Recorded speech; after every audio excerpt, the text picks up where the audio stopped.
They laughed at Saide Watson. They saw a waitress with a broken watch and an empty wallet. Not the F-16 keys in her pocket. Four MiGs cut across the border at dawn. The dusty road to the base shook under her boots. She never told them who she was. She just took off. And the sky learned her name the hard way. Stay. You'll hear the lock tone, too, and you'll know why they never mocked her again. The second hand on Saide's wrist didn't move. Cracked glass. Stopped at 03:17. She wore it anyway. The diner smelled like burned coffee and sugar. She worked the morning shift when fuel trucks rumbled past. Pilots sometimes came in. She served them pie and kept her voice small. No one looked twice at the girl with the crooked watch. Not the owner counting the till. Not the truckers talking about sandstorms. Not the young man bragging about jets he'd never flown. She had an empty wallet and a full drawer of manuals. She read them nightly. Checklist margins dark with pencil. Throttle arcs traced with a finger until sleep took her mid-sentence. She walked home along the dusty road behind the strip mall. It led toward the fence line, toward the hangars she wasn't supposed to see. Wind pressed grit against her teeth. Her shoes collected beige scars. At night she lay awake and mapped the town like airspace. Neighbors were landmarks. The radio man, the welder, the widow who fed stray cats. She timed routes by the hum of generators at the base. Faint but steady. A metronome the sky obeyed. The watch had stopped when her father did. Miles away, same hour. Different weather. He had flown small to big. He taught her to talk to engines like they were a little deaf. Clear, slow, kind. He left her the watch and a shoebox of patches that smelled like hangar dust and oil. Saide took night classes no one bragged about. Weight and balance. Hydraulics. Radar that could sense a heartbeat of metal over a cold desert. She didn't post photos. She didn't own a ring light. She owned a torque wrench with her initials scratched into the steel. The base hired temps to mop floors around the flight line. Her application was too clean. She smudged it with coffee and folded the corner like it had made a round trip on the floorboard of a truck. They stamped it. She kept her smile inside her mouth. She learned the schedule of the tug drivers. She learned which captain liked his canopy wiped twice. She learned the birds' names painted under cockpit rails. She learned, without asking, which jet ran rich at idle. They called her Mouse. Quiet. Useful hands. Mouse listened to the war come and go on the radio. She handed out earplugs and never flinched at Afterburner. She lined up wheel chocks dead straight when no one looked. She loved lines that stayed true. The first time she sat in a cockpit, it was to wipe dust. Static line clipped to the rail, her boots on the ladder. She took a breath that tasted like hot plastic and old adrenaline. Her hand hovered over the stick the way you hold a warm cup in winter. Then she got back to work. The pilot of that jet left a coin under the seat cushion. He did that for luck. Old habit. Everyone knew the coin was gone before his next sortie. Not stolen. Moved to the top of the instrument panel, edge touching the glass. Balanced. Impossible. He returned and stared at it. Mouse wiped a smudge from the RWR display and kept her eyes on the cloth. He asked her name. She said, Saide. He nodded like he'd met a weather pattern. Predictable when you knew its rules. Unforgiving when you didn't. There was a briefing she was not in. There was a rumor she heard anyway. 4 contacts probing the line. Older airframes but sharp teeth. MiGs with paint that ate sunlight. Saide had traced a map on the break room table with a ketchup bottle. She set the salt shaker where the ridge cut the wind. She placed her broken watch at the strike point. A janitor blinked and kept sweeping. Night rolled over the base like a tarp. Generators thudded. A single coyote crossed the access road and did not look back. Her phone buzzed with a number she hadn't stored. A voice asked for Mouse. No rank. Just that word. She answered, yes. The voice said, report at 0400. Hangar 8, bring nothing. She glanced at the watch face frozen at EO317 and let herself smile. At EO359, she stood in the wind outside Hangar 8. Prop wash from somewhere tugged her hair. The door cracked open. On the other side was the jet she had wiped 100 times. And a helmet bag with her initials already stitched into the fabric. The man from the coin said, "Mouse, you've been hiding," she said. "I've been waiting." He said, "You're up," and then the siren split the dark. The room they used was too small for the truth. 2 chairs, a map, a whiteboard that lied with tidy arrows. The man tossed her the helmet bag. It landed like a stone in her hands. "We don't have the paperwork," he said. She knew. Paperwork moves slower than threats. Paperwork thinks war is a meeting. He laid out 4 markers on the map: north, east, south, west. Then he moved 3 of them like someone shuffling debt. "MiGs," he said. "Older, yes, but flown by men who think the sky owes them interest." She opened the helmet bag. Inside, visor, O2 hose, a small rag that smelled like ethanol and rainstorms that never came. Under that, a photograph the size of a playing card. Her father with a grease smear on his cheek, grinning at a tail with lightning bolts. She hadn't put it there. "You know the airframe," he said. "Yes." "You know the desert." "Better than I know my sleep." He looked at her watch. "Broken." "Honest," she said. They did not salute. They traded a silence that weighed the same. Her wallet held a library card, 2 receipts, and a flattened foil star someone had pressed into her palm at a county fair when she was 9. No money, but she had more flight hours in Sims than half the room outside. She had flown under names that were not hers and never complained when the Ethernet hiccuped. She learned to eat lag and smile. They signed nothing. They walked. The dawn had not decided what color to be. Orange flirted at the edges. Gray leaned over the fence line like a bored guard. She took the long way to the jet. Boots on chalk lines. Touch points with the ritual's speed. Intake glance.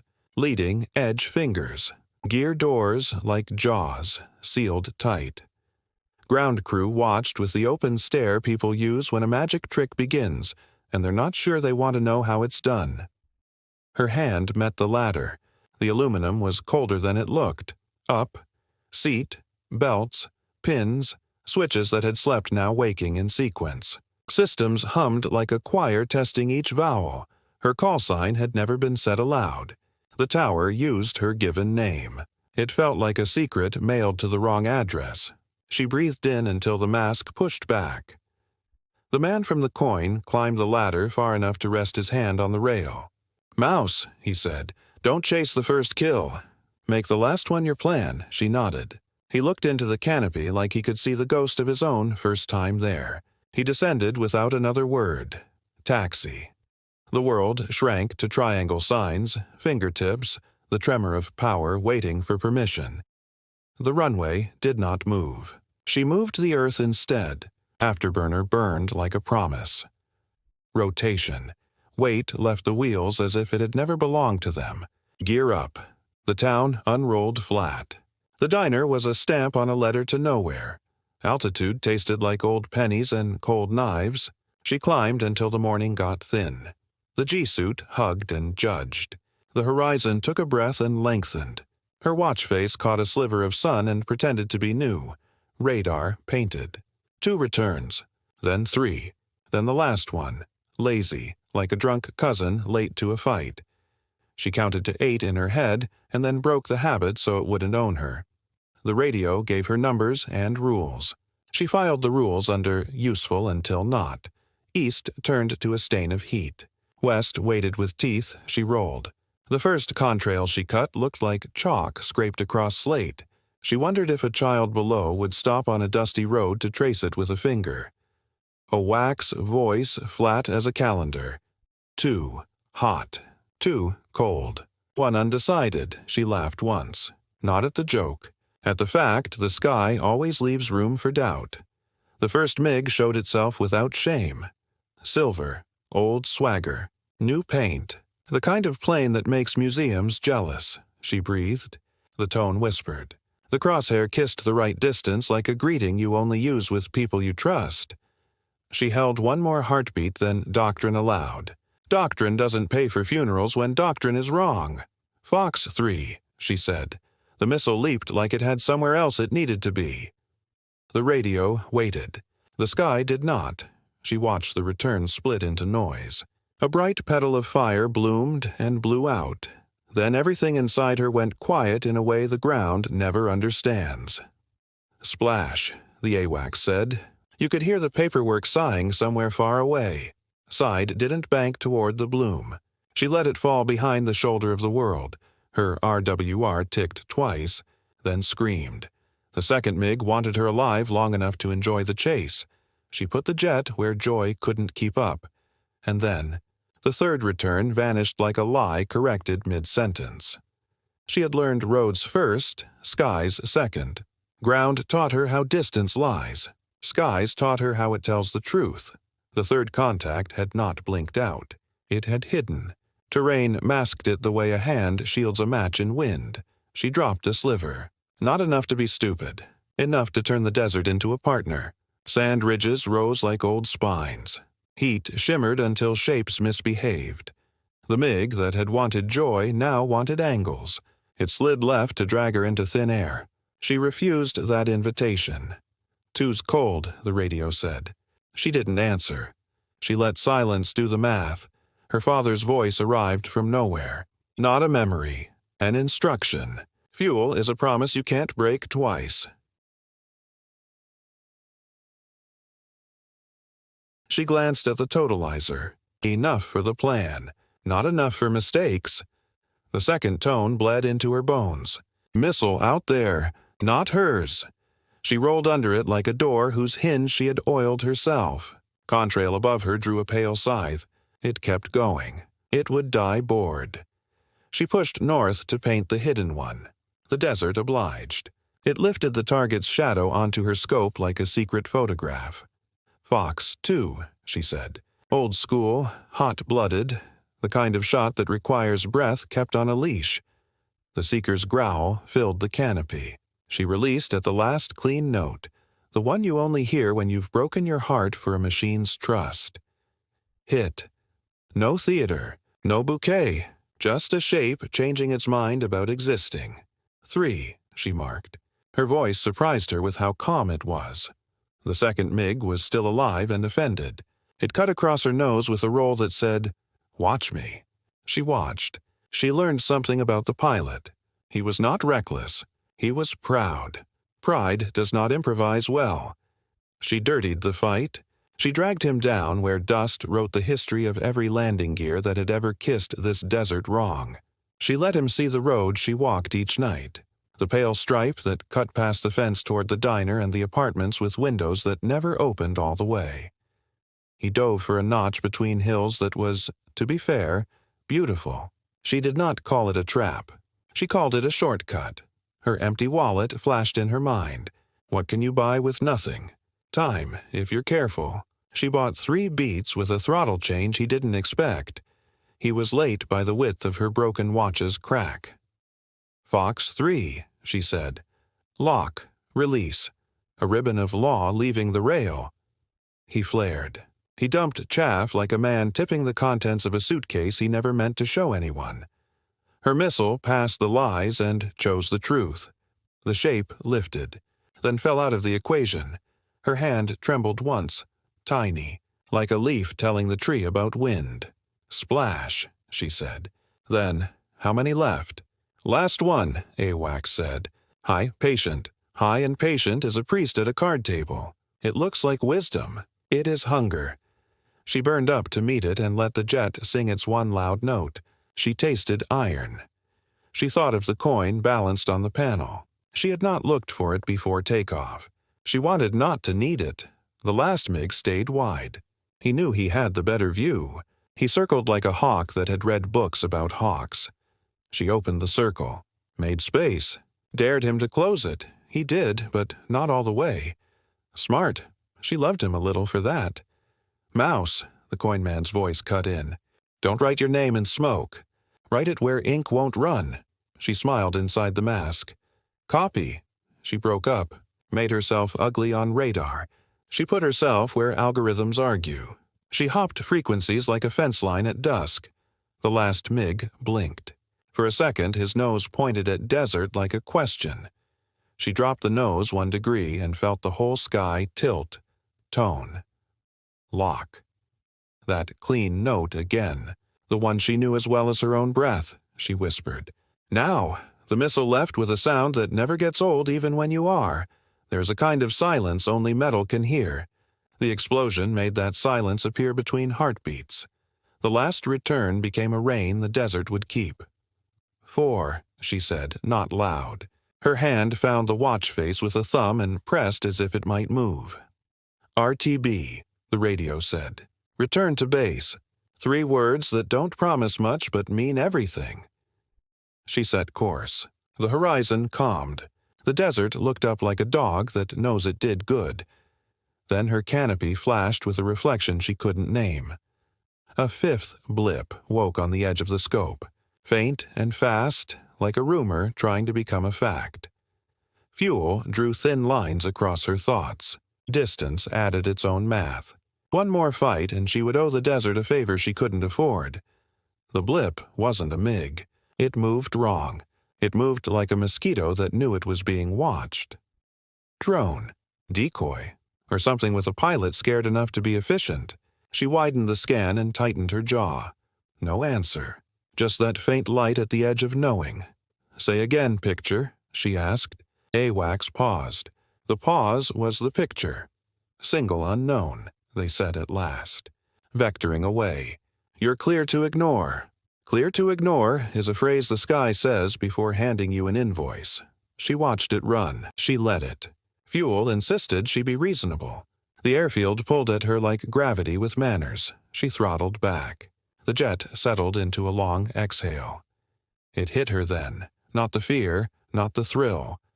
The idea that no one on the ground had known 2 hours ago who she really was. Not the cashier at the diner. Not the man at the pump counting gallons for the next convoy. Not even the pilots who had seen a girl with a rag climb their ladders and make their mirrors clean enough to shave in. If they knew now, it would be because of smoke and sunlight. Not because she asked. The runway grew a spine under the heat. Windsocks pointed like accusations. She joined the pattern. Gear lowered with that ugly grace all landing gear has when it bares its knees to the world. Final. Throttle tender. Wheels ready to speak. Touchdown was honest. Rubber wrote short sentences on concrete. Brakes read them aloud. Off the active. The tower said her name like they'd been practicing to get it right. She taxied home while ground crew pretended they had always expected this. At the chocks, the coin man was already there. He wore the face of a man who knew the day would grow teeth tomorrow. She killed the engine and the quiet landed. He climbed to the rail again. His eyes found the broken watch. How long's it been stuck? He asked. Since the call that didn't come in time, she said. He nodded to a place 3 inches to the left of his own shoes and stayed there for one breath. 4, he said. 4 is a headline. I don't read during meals, she said. He smiled with no teeth. I know. He handed her the coin from the panel. You don't need it, he said. Then why give it? She asked. So you have something to lose, he said. The hangar doors rolled shut behind them.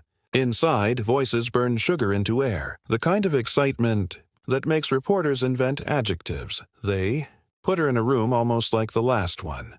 Maps, whiteboard, coffee that hated cups, someone younger than her. Rank looked at her like a museum piece with a pulse. He started to say, ma'am, and then decided against it. Debrief ran on rails. Times, headings, weapons employment, acronyms that had bitten better pilots than her.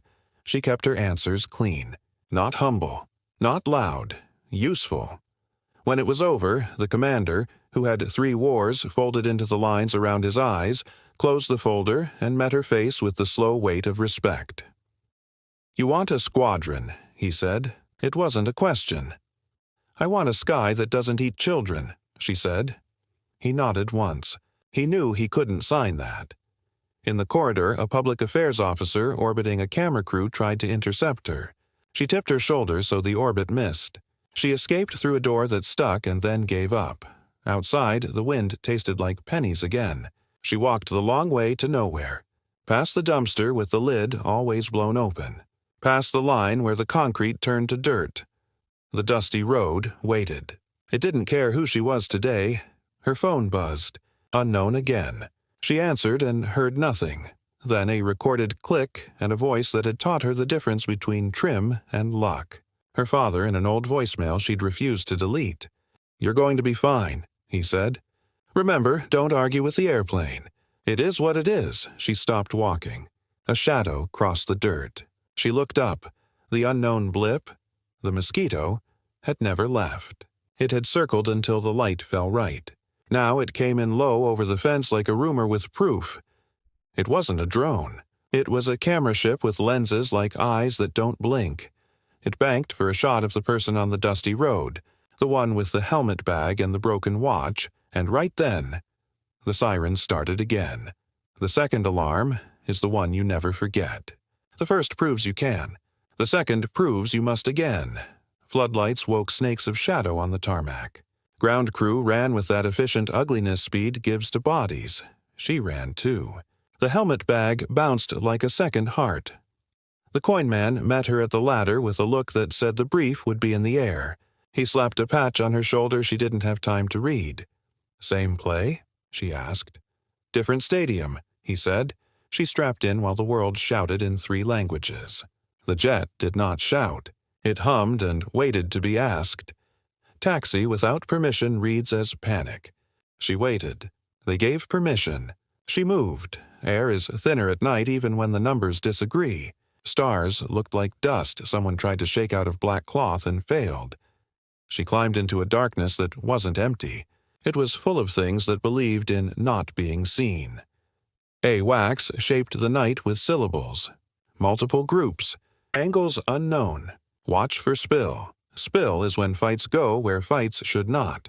Over towns. Over convoys. Over the story of someone's life as they try to eat dinner. She thought of the diner. Of the trucker who left $1 under his plate when he couldn't finish his pie and said, "Tell the cook not his fault. I'm just full of yesterday." She thought of her empty wallet and how it had taught her the worth of being underestimated. No one asks thieves for autographs. Contacts blossomed like mold. Close. Closer. Then too close to be theory. She bled speed to see better. She turned sensors into a blind man's hands. The first adversary wove heat across the dark. Not a MiG. Something lighter. Teeth made of code. Fast enough to matter. Cheap enough to be brave, she killed it with kindness. A missile she guided like a dog back to heel. It obeyed. It fetched a fire.